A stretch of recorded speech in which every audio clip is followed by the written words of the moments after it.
भगवान शंकर अब कह रहे हैं और भी कारण सुनिए, और भी हेतु सुनिए जिस कारण से ठाकुर जी का अवतार हुआ, उनका मनुष्य के रूप में जन्म हुआ।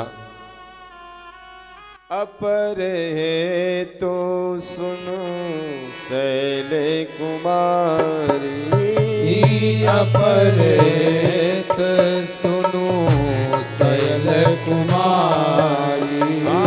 कहूँ विचित्र कथा विस्तारी, कहो विचित्र कथा विस्तारी। यही कारण अज अगुण अरूपा, यही कारण अज अगुण अरूपा। ब्रह्म भयऊ को सलपुर भूपा, ब्रह्म भयो को सलपुर भूपा। अपर हेतु सुनो शैल कुमारी, अपर हेतु सुनो शैल कुमारी। अपर हेतु सुनो शैल कुमारी, अपर हेतु सुनो शैल कुमारी। कहूँ विचित्र कथा विस्तारी, कहो विचित्र कथा विस्तारी। कथा विस्तारी। शंकर जी कह रहे हैं और भी हेतु सुनिए भगवान के अवतार के। यही कारण अज अगुण अरूपा। आपने पूछा था, आपने प्रश्न किया था कि निर्गुण ब्रह्म सगुण वपुधारी, प्रथम सो कारण कहूं विचारी। वो जो निर्गुण निराकार परमात्मा है वो सगुण कैसे होते हैं, वो सगुण साकार कैसे होते हैं। शंकर जी वही जवाब दे रहे हैं कि यही कारण अज अगुण अरूपा। जो अज जो अजन्मा है, जो निर्गुण निराकार है, वो साकार जिस कारण से होते हैं, जिस कारण से वो महाराज श्रीधाम अयोध्या के राजा बने, वो कारण सुनिए। ब्रह्म भयो कौशलपुर भूपा।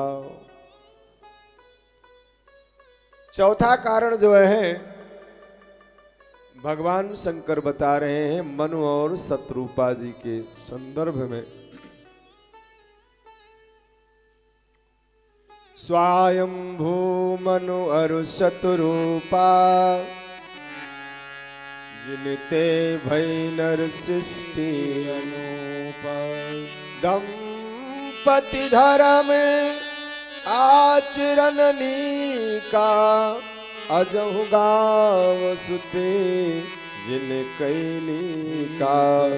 निपोत्तान पाद सुत जासु, ध्रुव हरि भगत भयो सुत जासु। लघु सुत नाम प्रियवत ताहि, वेद पुराण प्रशंसहि जाहि। मनु और शत्रुपा जिनसे सृष्टि का विस्तार हुआ, जिनसे महाराज दंपति धर्म का जो है शुभारंभ हुआ, इसके पहले महाराज ऐसी सृष्टि नहीं थी। लेकिन इनके दोनों के द्वारा, स्त्री और पुरुष के द्वारा, उनके संयोग के द्वारा जब सृष्टि का प्रारंभ हुआ, वो मनु और शत्रुपा जी के द्वारा। महाराज बड़ा सुंदर उनका दाम्पत्य जीवन है। उनके दो पुत्र हैं, उत्तानपाद और प्रियव्रत। जिन उत्तानपाद के पुत्र हैं महाराज ध्रुव, और जिनकी पुत्रियां हैं देवहूति, आकुति और प्रसूति। जिन देवहूति का विवाह कर्दम ऋषि के साथ हुआ, जिनके यहाँ स्वयं भगवान का एक अवतार कपिल के रूप में हुआ, श्रीमद् भागवत महापुराण में संकेत आता है। महाराज वो मनु जो है बहुत काल तक राज्य करते हैं। ते ही मनु राज कीन बहु काला, बहुत समय तक उन्होंने राज्य का संचालन किया। लेकिन हुआ क्या, बोले हो न विषय विराग, हो न विषय विराग, भवन बसत भा चौथपन, हृदय बहुत दुख लाग, जन्म गयो हरि भगति होई नहीं विषय विराग, भवन बसत भा चौथपन, हृदय बहुत दुख लाग, जन्म गयो हरि भगति होई न विषय विराग, भवन बसत भा चौथपन। उन मनु जी की चौथी अवस्था आ गई और विषयों से वैराग्य नहीं होता है, तो उनको बहुत दुख हुआ, हृदय बहुत दुख लाग। इसलिए नहीं दुख हुआ है कि परिवार ने सताया है, पत्नी से झगड़ा हुआ है, पुत्र से झगड़ा हुआ है, पोते से झगड़ा हुआ है, दोते से झगड़ा हुआ, नहीं।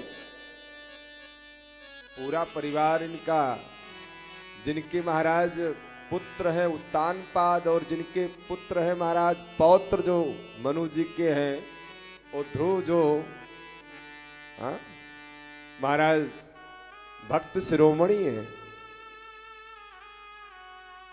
तो परिवार में भक्त का भी जन्म है और परिवार में भगवान का भी जन्म है। जिन मनु जी के परिवार में भक्त भी जन्मे और भगवान भी जन्मे। महाराज बेटे का बेटा भक्त और बेटी का बेटा भगवान, कपिल भगवान, और इनके जो दूसरे पुत्र हैं प्रियव्रत, उनके भी वंश में एक भगवान का अवतार हुआ। कौन? बोले ऋषभ भगवान, भगवान ऋषभ। श्रीमद् भागवत महापुराण में कथा आती है कि प्रियव्रत जी जो हैं 7 दिन तक लगातार सूर्यास्त नहीं होने देते हैं। हाँ? और महाराज उनके रथ के पहिए की धुरी से महाराज 7 लोकों का निर्माण हुआ, सप्तद्वीप का निर्माण हुआ। ऐसे हैं उनके प्रिय पुत्र प्रियव्रत मनु जी के। तो जिनके यहाँ 2-2 अवतार हो चुका है भगवान का, भगवान कपिल का भी अवतार और भगवान ऋषभदेव का भी अवतार और महाराज भगवान के भक्त भी ध्रुव जी। तो उन मनु जी को क्या कोई कष्ट है? कोई कष्ट नहीं है, कोई परेशानी नहीं, कोई समस्या नहीं है। अब उनकी चौथी अवस्था आ गई और चौथी अवस्था में उन्होंने धर्म का पालन किया है, धर्म पूर्वक महाराज शासन किया है, राज्य को चलाया है। उनका पूरा जीवन दंपति धर्म आचरणनी का, आचरण उनका कितना पवित्र है। लेकिन अब चौथी अवस्था आ गई और चौथी अवस्था में सोच रहे हैं कि इस जीवन का जो फल है, इस जीवन का फल क्या है? बोले जीवन का फल है इस शरीर में रहते हुए भगवान की भक्ति मिल जाए, भगवान की प्राप्ति हो जाए, यही इस जीवन का फल है। जीवन का फल क्या है? इस शरीर से ठाकुर जी की प्राप्ति हो, भगवान के भक्ति की प्राप्ति हो, ठाकुर जी की भक्ति की प्राप्ति हो। इसलिए हृदय बहुत दुख लाग, जन्म गयो हरि भगति में, होई न विषय विराग। अब प्रश्न उठता है कि क्या उनके अंदर वैराग्य नहीं था? वैराग्य था। ऐसा नहीं है कि मनु जी वैराग्य रहित थे, ऐसा नहीं है कि उनके जीवन में बहुत बड़ी आसक्ति थी, ध्यान से सुनिएगा, अगर आसक्ति होती तो परिवार छोड़ ही न पाते। यदि उनके अंदर वैराग्य न होता तो परिवार को छोड़ ही नहीं सकते थे। उनके अंदर वैराग्य था, लेकिन उनकी जो अपनी सोच है, उनकी जो अपनी एक मानसिकता है, जो हमें आपको प्रेरणा दे रहे हैं कि हम जीवन में भक्ति करते हुए, वैराग्य करते हुए, वैराग्य में जीवन व्यतीत करते हुए, भक्ति में जीवन व्यतीत करते हुए अपने आप में सोचें कि हम तो कोई भक्ति नहीं करते, हमारे अंदर तो किसी प्रकार का वैराग्य नहीं है। और ऐसी भावना रहेगी तभी भक्ति बढ़ पाएगी और तभी वैराग्य बढ़ पाएगा। जब हमारे अंदर ये अभिमान आ जाएगा कि हम तो बहुत भक्ति करते हैं, हम तो भक्तिवान हैं, हम वैराग्यवान हैं, तो क्या होगा? बोले वहाँ हमारी भक्ति भी न्यून हो जाएगी, भक्ति भी कम हो जाएगी, भक्ति का हास हो जाएगा और वैराग्य का भी हास हो जाएगा। इसलिए वैराग्य उनके अंदर था। मन में भाव आया कि अब तो मैं परिवार को छोड़ूं। एक बार एक परिवार में पुत्र की प्राप्ति हुई। पुत्र बचपन से ही ठाकुर जी का भक्त था, रोज संतों महात्माओं के आश्रम में जाता, वहां सेवा करता और शेष उसका समय वहीं व्यतीत होता, पढ़ाई लिखाई में उसका मन न लगता। माँ बाप ने सोचा कि कहीं ये बाबा न बन जाए, हाँ, पढ़ाई लिखाई में भी मन नहीं लगता है और महात्मा के आश्रम में समय व्यतीत होता है। तो माँ बाप ने क्या किया, उसका विवाह कर दिया। अब जब विवाह कर दिया तो उसकी जो आसक्ति थी, उसका जो लगाव था, अब आश्रम से महात्माओं से कम हो गया, परिवार से ज्यादा हो गया। और जिन महात्मा के पास जाता था, महात्मा ने कहा भाई अब क्या बात है, आजकल तो अब आते ही नहीं हो आप, पहले तो बहुत आते थे, अब तो आपका आना जाना बिल्कुल बंद हो गया। हाँ, क्या है यार, आप आते क्यों नहीं? उसने बताया सारी घटना कि हमारा विवाह हो गया, पत्नी आ गई, बहुत मानती है, हमारी बड़ी सेवा करती है। समय व्यतीत हुआ, पुत्र की भी प्राप्ति हो गई महाराज। बाद में एक दिन महात्मा ने पूछा, बोले क्या हाल है? बोले बहुत बढ़िया है, बहुत बढ़िया परिवार है, पत्नी बहुत मानती है। बोले अच्छा ऐसी बात है? बोले हाँ ऐसी बात है। महात्मा ने कहा ये आपका भ्रम है, कोई आपको मानता उनता नहीं, आप फालतू परेशान हो, ऐसा नहीं है। बोले नहीं ऐसा ही है महाराज। बोले परीक्षा लोगे? महात्मा ने उस व्यक्ति से कहा परीक्षा लोगे? बोले हाँ हाँ महाराज, मुझे विश्वास है, हमारा परिवार हमें बहुत मानता है। महात्मा ने उसे योग विद्या बताई, एक ऐसा योग बताया कि काफी देर तक उस योग के माध्यम से सांस को रोका जा सकता है? तो महात्मा ने उसको सिखाया पहले और उसके बाद कहा कि एक दिन तुम ऐसे अपने सांस को रोकना और मरने का नाटक करना, सांस को रोकना और मरने का नाटक करना महाराज। उसने कहा ठीक है। अब महाराज उसने ऐसे ही किया। एक दिन पत्नी उसके लिए उस समय सुबह सुबह हलवा बना रही थी नाश्ते के लिए, और उसने महाराज ऐसा ही नाटक किया। पत्नी घर पे थी, माँ बाप खेत में गए थे नहीं कोई। पत्नी इधर हलवा बना रही थी, आई देखी, पत्नी ने देखा तो सोचा ये तो मामला गड़बड़ है, हैं? ये तो अब हमको लगता है रहे नहीं, और उधर हलवा हमने रसोई में रखा है, तो अभी तो महाराज अगर ये नहीं रहे तो फिर बाद में हलवा भी नहीं खा पाऊंगी, तो बाद में खाना पीना भी मना हो जाता है, कम से कम हलवा तो खा लूं।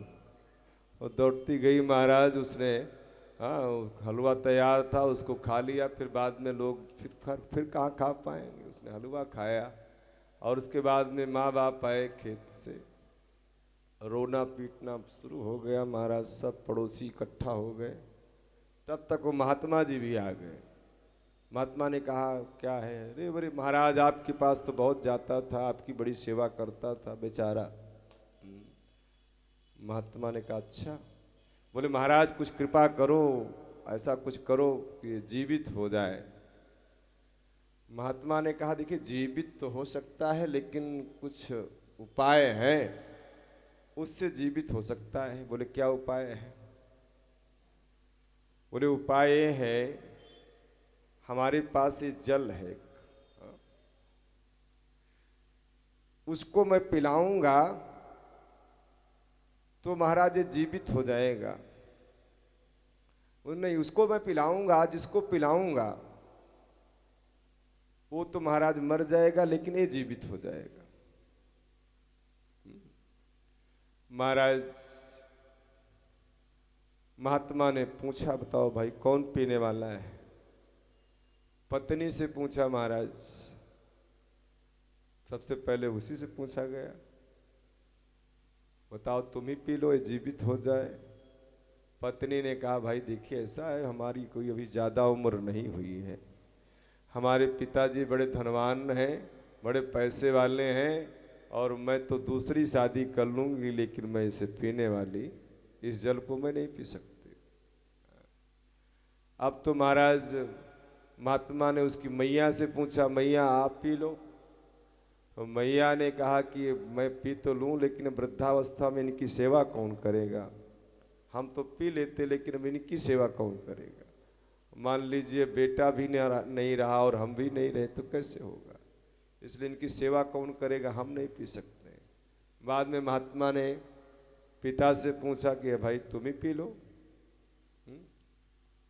उसने कहा देखिए मैं पीने वाला नहीं हूँ, इसका बेटा है, अब बड़ा हो जाएगा, उसको पढ़ाऊँ लिखाऊँगा और बढ़िया मैं खेती करूँगा और मेरा साथ देगा, मैं भी पीने वाला नहीं।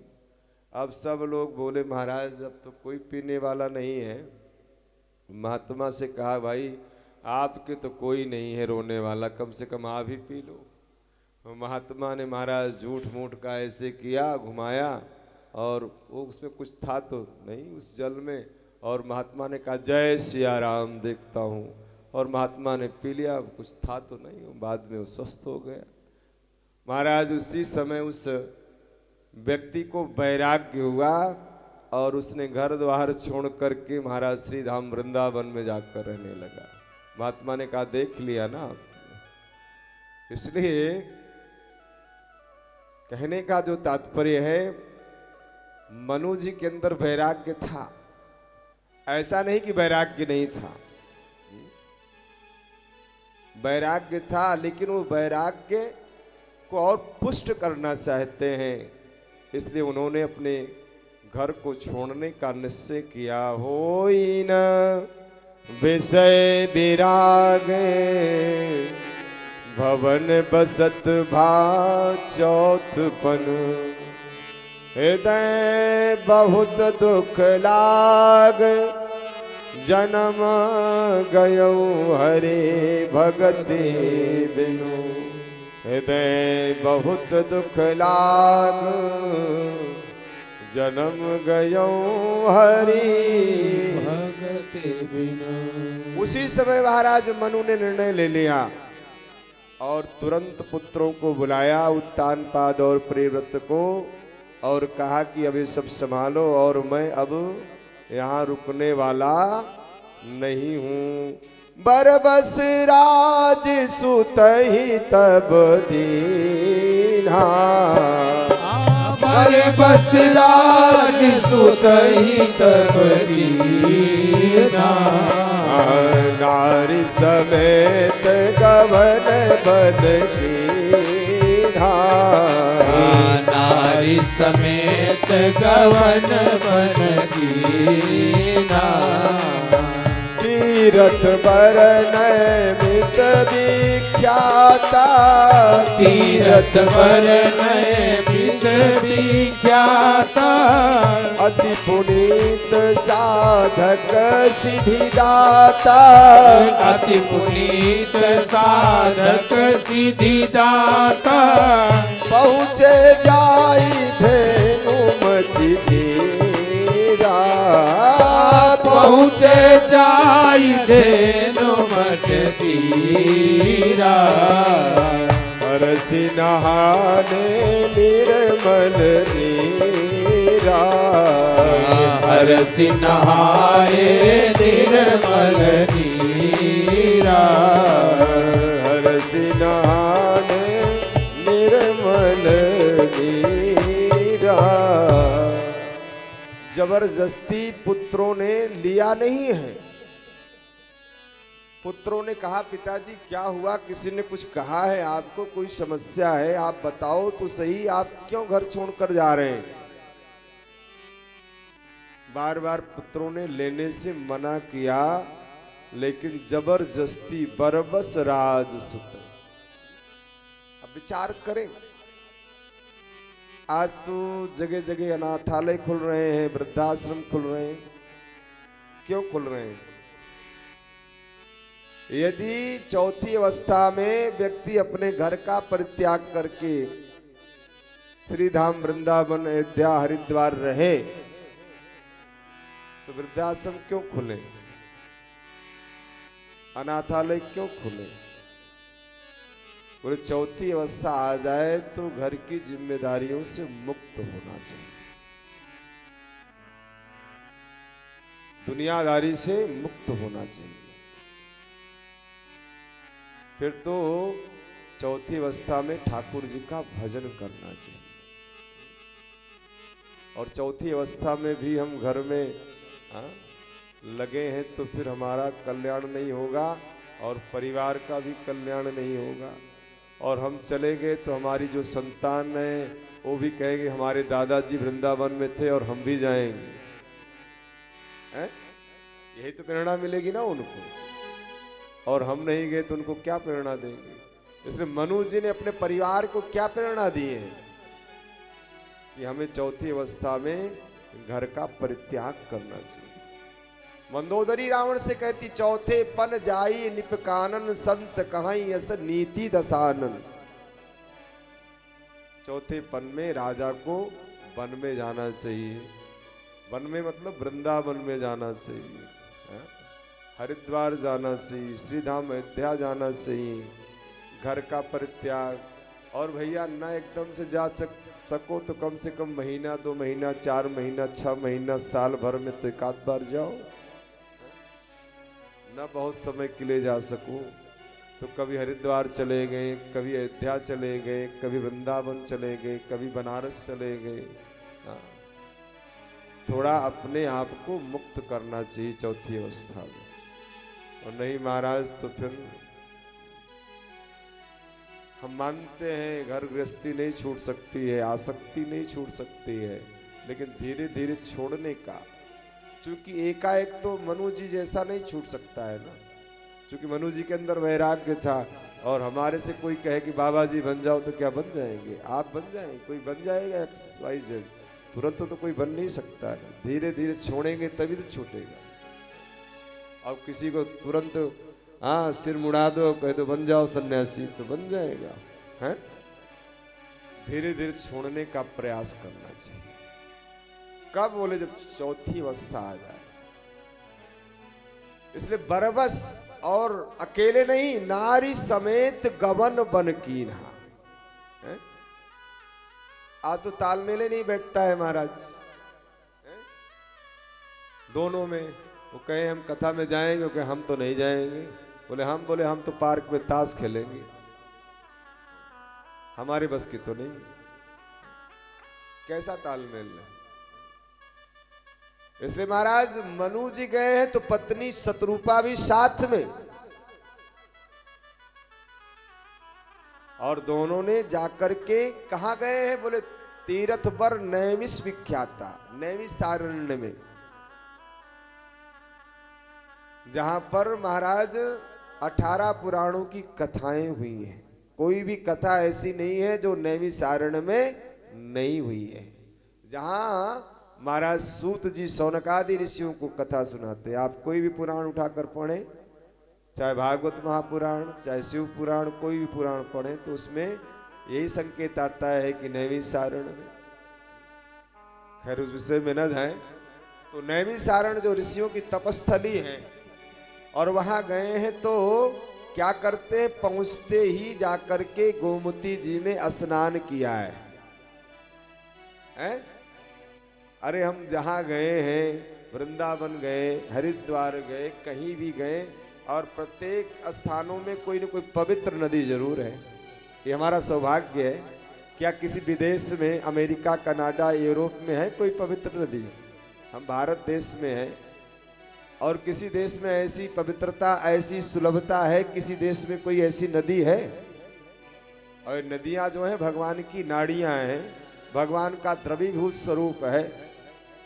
हाँ, सरजू जी भगवान के नेत्र से प्रकट हुई है, गंगा जी भगवान के चरणों से। तो आप सब जानते हैं, विभिन्न कथाएं हैं उसके संदर्भ में।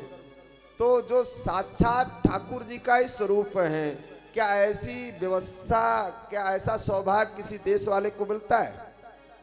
और इसीलिए हम महाराज अपने देश के लिए क्या कहते हैं, भारत माता की जय। क्या कोई कहता अमेरिका माता की जय, जापान माता की जय, कनाडा माता की जय? है?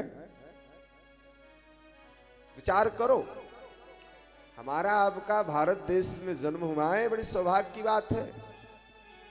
और ऐसे पवित्र देश में हमारा जन्म हुआ, और भगवान के जितने अवतार हैं वो भी भारत में ही हुए। वो बात अलग है कि जो अवतार हुए वो भारत के ही अंग हैं, वो बाद में भले भारत से अलग हो गए हो, लेकिन सब भारत में ही थे।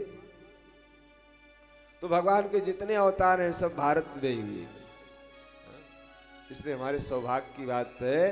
तो हम किसी भी तीर्थ में जाएं तो वहां नदी में स्नान करें। तो महाराज मनु जी ने क्या किया, स्नान किया, और स्नान करने के बाद क्या करते हैं, बोले वहां जैसे ऋषि गण रहते हैं, महात्मा लोग रहते हैं, वैसे रहते हैं। मुनियों का वलकल पहनते हैं, और खाते पीते क्या, बोले करही हार साक फल कंदा, सुमिरहि ब्रह्म सच्चिदानंदा। हम जाएं तीर्थ में और वहां ढूंढे कि बढ़िया पराठा लच्छेदार कहाँ मिलेगा, हाँ छोले पूड़ी कहाँ मिलेंगे, गोलगप्पे कहाँ मिलेंगे, तो फिर काहे आए भैया, यहाँ घर में ही खाते बढ़िया सा। अरे वहाँ तो फल फ्रूट खाओ, सात्विक भोजन करो, बिना प्याज लहसुन वाला पता करो, खाना जरूरी है, हाँ भोजन करना जरूरी है, शरीर को चलाना है, लेकिन ऐसा मत ढूंढो जिससे स्वाद ज्यादा हो। है? अरे भाई शरीर को चलाने के लिए कोई सात्विक आहार ले लो। करही हार साग, चूंकि साग फल खाते हैं, क्यों खाते हैं, उससे भजन होगा। आप प्याज लहसुन खाते हैं तो उससे नींद ज्यादा आएगी, उससे तामसी वृत्ति ज्यादा होगी, उससे भजन नहीं हो पाएगा। और आप फल फूल खाएंगे, हाँ उससे आपका भजन पुष्ट होगा, उससे भजन आप कर पाएंगे। हाँ? ऐसा नहीं खाना नहीं चाहिए, खाना तो चाहिए शरीर को चलाने के लिए, लेकिन हम तीर्थ में आए हैं तो तीर्थ जैसा रहना। इसलिए मनु जी गए तीर्थ में तो तीर्थ जैसा रहते हैं। द्वादश अक्षर मंत्र पुण्य सब जपै सहित अनुराग, वासुदेव पद पंकुरुहु दंपत मनयति लाग। भगवान के नाम का जप करते हैं, कैसे, जपै सहित अनुराग, अनुराग पूर्वक, प्रेम पूर्वक। इसलिए प्रेम पूर्वक जपेंगे तभी भगवान में मन लगेगा। कहते हैं माला लेते हैं तो मन नहीं लगता है, क्यों नहीं लगता है, क्योंकि प्रेम तो संसार में है, हाँ स्मरण तो संसार का कर रहे हैं, लेकिन फिर भी करिए। भले ही कहा गया कि माला फेर जुग भया गया न मन का फेर, कर का मन का टर दे मन का फेर, लेकिन नहीं आपका मन लगे या न लगे, लेकिन जपिए, जपते जपते। मन क्यों नहीं लगता, बोले तुलसी पूर पापते हरि चर्चा न सुहाग। वो हमारे जो पाप है ना वो जपने नहीं देते हैं। वो हमें भजन नहीं करने देते हैं। तो क्या करो, बोले भजन करते करते करते करते एक दिन पाप समाप्त होगा, एक दिन मन निर्मल होगा। इसलिए मन चाहे लगे चाहे ना लगे, ना करने से तो ठीक है ना। इसलिए बड़ा अनुराग पूर्वक महाराज और क्या करते हैं महाराज, उर अभिलाख निरंतर होई, उर अभिलाष निरंतर होई, और देखिए नयन परम प्रभु सोई। रोज यही इच्छा होती है कि मैं अपने परम प्रभु का दर्शन करूं, परम परमात्मा का, उस परम ब्रह्म का दर्शन करूं। यही इच्छा है, और इच्छा नहीं है कि भगवान बेटे की नौकरी लग जाए, बेटी की शादी हो जाए, ऐसा हो जाए वैसा हो जाए ना, कोई कमी है ही नहीं, क्या इच्छा करना। इस भाव से तो आए नहीं है। इस भाव में जप कर रहे हैं, भजन कर रहे हैं कि ठाकुर जी का दर्शन। महाराज यही विधि बीते बरस खट, सहस बारी आहार। 6 वर्ष तक जल पी कर रहे हैं, 6000 वर्ष तक, ध्यान से सुनिएगा, 6000 वर्ष तक जल पीकर, और 7000 वर्ष तक वायु पी करके, और फिर बाद में बोले, फिर बाद में जल पीना वायु पीना भी छोड़ दिया। 13000 वर्ष तक तो ऐसे रहे, और उसके बाद में बोले 10000 वर्ष तक एक पैर पर खड़े रहे। 23000 वर्ष, 1-2 नहीं, 100-200 वर्ष नहीं, 23000 वर्ष तक महाराज तपस्या करते रहे। किसके लिए? ठाकुर जी का दर्शन करने के लिए। और मैंने कल भी आपको इस बात का जोर दिया था, लोग कहते हमें दर्शन हो गया। हाँ दर्शन होता है, ऐसा नहीं कि दर्शन नहीं होता है, दर्शन भी कई प्रकार का होता है। स्वप्न में भी दर्शन होना है, दर्शन है ठाकुर जी का। स्वप्न में भी दर्शन होना है, दर्शन है। ध्यान में भी दर्शन होना है, दर्शन है, लेकिन इतनी जल्दी नहीं। 23000 वर्ष तक महाराज एक पैर पर ठाढ़े रहे, एक पद दो मतलब पत्नी भी नहीं। तो आज की पत्नियां होती तो कहती जाओ तुम महाराज खड़े रहो, हमारे बस की बात नहीं है। भगवान चाहे दर्शन दे चाहे न दे, हैं? लेकिन धन्य है शत्रुपा जी, वो भी साथ में आई है, तो साथ, हाँ, पत्नी का धर्म निभाती। और एक नहीं अनेक बार ब्रह्मा विष्णु महेश आए और क्या कहते हैं, वरदान मांगो महाराज, वरदान बर लो, वरदान मांगो। मांगो बर बहु भांति लुभाए, ये ले लो वो ले लो, क्या चाहिए आप। लेकिन महाराज परम धीर नहीं चलहि चलाए, कोई कमी तो है ही नहीं, क्या चाहिए। इस भावना से तो आए ही नहीं है। ऐसी कोई भावना तो है ही नहीं। महाराज अब क्या हुआ, भगवान ने सोचा कि अब गड़बड़ है। 23000 वर्ष व्यतीत हो गए। ठाकुर जी ने सोचा ब्रह्मा विष्णु महेश से नहीं मांगा, शंकर जी भी आए कई बार। एक बार तो शंकर जी को रास्ते में ब्रह्मा और विष्णु मिल गए, बोले क्या बात करते हो, हम जाते हैं, हमारे मांगने पर जरूर लेंगे, हमारे कहने पर जरूर लेंगे, क्योंकि हम तो बहुत जल्दी प्रसन्न होते हैं। शंकर जी बड़ी जल्दी प्रसन्न होते हैं।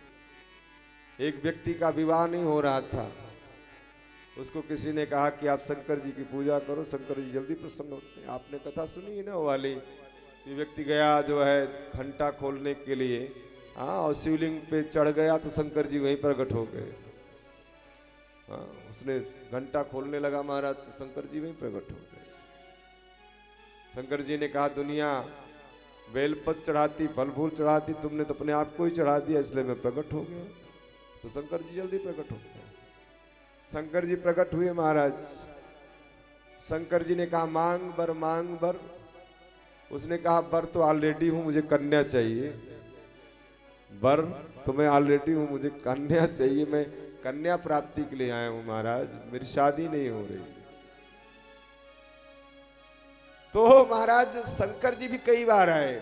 भगवान ने सोचा कि अब ठीक नहीं है, मनु और शत्रुपा की स्थिति क्या हुई, अस्थि मात हुई रहे शरीरा। शरीर में केवल अस्थि पंजर रह गया, केवल हड्डी हड्डी। और हमारा 2-4-5 किलो वजन कम हो जाए महाराज तो कहते हैं महाराज क्या ना, पता नहीं क्या हो गया है, बहुत दुबले हो जा रहे हैं। और नहीं वो परेशान होता तो और लोग परेशान कर देते। लेकिन मनु और शत्रुपा का तो महाराज केवल अस्थि अकेले रहे, शरीर में और कुछ नहीं रह गया महाराज। अस्थि मात होई रहे शरीरा, तदपि मनागुद मन ही नहीं पीरा। तब भी उनका मन महाराज भजन में। गति अनन्य तापस निपरानी। भगवान ने सोचा कि इनकी जो गति है वो क्या है, बोले अनन्य।